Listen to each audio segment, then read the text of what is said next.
Load equalization concept and graphical representation. काय बघतो आपण?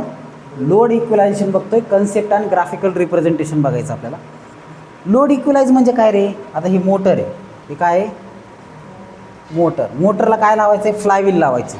मोटरने जास्त इनपुट दिलं, जास्त मेकॅनिकल एनर्जी दिली की शिल्लक झालेली मेकॅनिकल एनर्जी फ्लायव्हीलमध्ये स्टोअर करून घ्यायची आणि लोडला कमी द्यायची. आणि समजा जर लोड कमी असला, इकडं शिल्लक झाली, तर काय करायचं आहे? इथं स्टोअर करून घ्यायची. आणि लोड जास्त झाला आणि एनर्जी कमी पडत असेल तर स्टोअर केलेली एनर्जी नंतर द्यायची. तुम्ही गिअरची सायकल पाहिली, टेकाड आलं तुम्ही काय करता? गिअर कमी करता. आणि टू व्हीलर बी जर टेकाड आलं, उंच टेकाड चढायचं, मग काय करणार? गिअर कमी करणार आणि ॲक्सेलरेशन वाढवणार. बरोबर आहे? टेकाड चढायला तेच करणार ना. आणि जर टॉप स्पीडने चालवायचे असेल तर मग काय करणार?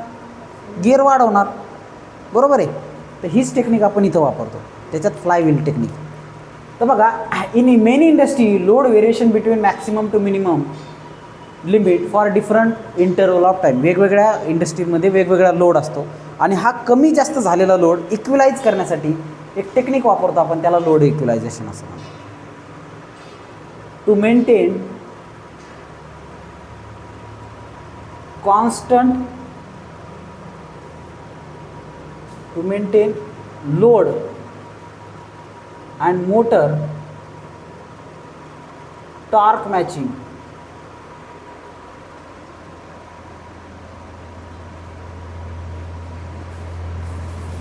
The concept of load equalization is used.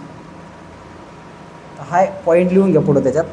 To maintain load and motor torque. Motor torque आणि लोड मेंटेन करण्यासाठी, मॅच करण्यासाठी लोड इक्विलायझेशन हा कन्सेप्ट वापरला जातो. हे जास्त झालं तर हे ॲब्झॉर्ब करणार आणि हे कमी पडलं तर हे ॲब्झॉर्ब केलेलं त्याच्यातून घेणार. बँकेसारखं पैसे शिल्लक झाले, काय करा? बचत म्हणून ठेवा.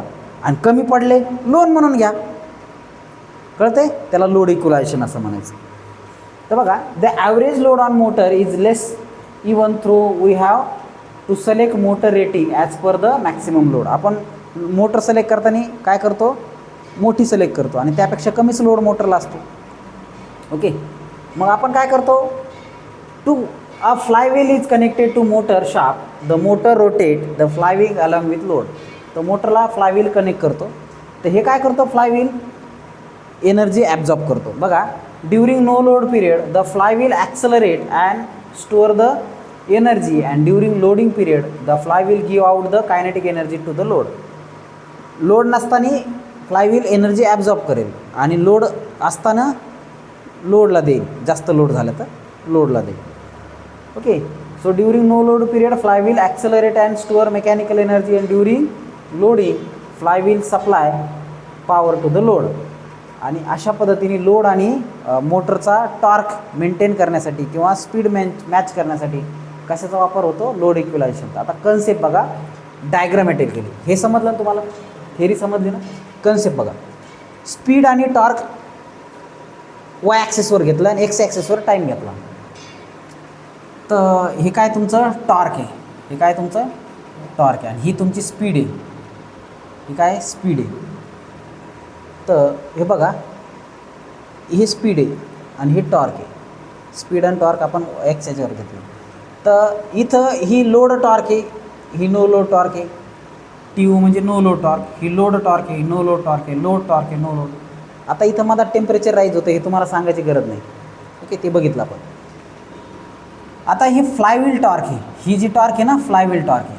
तर इथं काय होतं? लोडचं खूप सारं व्हेरिएशन होतं. टॉर्कचं व्हेरिएशन खूप जास्त व्हायला लागले. Loaded torque, no load torque, loaded torque. आणि त्याच्यामुळं स्पीडचं व्हेरिएशन पूर्ण खूप बदलती स्पीड. मग आता ती बदलणारी स्पीड आपल्याला काय करायची? स्मूथ करायची. तर मग काय करणार? Speed with flywheel. फ्लायव्हीलची स्पीड असेल ना तर अशा पद्धतीने थोडं व्हेरिएशन होईल आणि विदाऊट फ्लायव्हील असेल तर एवढं व्हेरिएशन होईल. कळतंय? म्हणजे फ्लायव्हील जर लावलं तर स्पीडमध्ये केवढा फरक आला? एवढा दिसतंय तुम्हाला? उगाच थोडा. आणि फ्लायव्हीलच नाही लावलं तर एवढा फरक येईल. आणि हे स्पीड व्हेरिएशन चालेल का आपल्याला? नाही. आपल्याला ऑपरेशन कसं पाहिजे? स्मूथ पाहिजे. आपल्याला ऑपरेशन स्मूथ पाहिजे आणि त्यासाठी आपल्याला गरज पडते लोड इक्विलायझेशनची. लोड इक्विलायझेशन म्हणजे काय? लोड इक्वल करणे. लोड कमी पडायला लागला तर लोड वाढवणं आणि लोड शिल्लक झाला तर कमी करणं, त्याला इक्विलाइज करणं असं म्हणतात. ओके, कन्सेप्ट समजला तुम्हाला? तर हे नॉर्मल कंडिशन आहे आणि हेच काय आहे? With flywheel and without flywheel. Flywheel जर नसेल म्हणजे हे जर नसेल तर लोडचं व्हेरिएशन एवढं होतं, स्पीडचं व्हेरिएशन. आणि फ्लायव्हील जर असेल तर स्पीडचं व्हेरिएशन एवढं होतं. इथं फ्लायव्हील जर नसेल तर स्पीडचं व्हेरिएशन एवढं होतं आणि फ्लायव्हील जर असेल तर स्पीडचं व्हेरिएशन, टॉर्कचं व्हेरिएशन एवढं होतं. हे टॉर्कचं व्हेरिएशन, हे स्पीडचं व्हेरिएशन. समजलं का? काहीच अडचण नाही. तर हे 6 मार्काला किंवा 4 मार्काला विचारतात.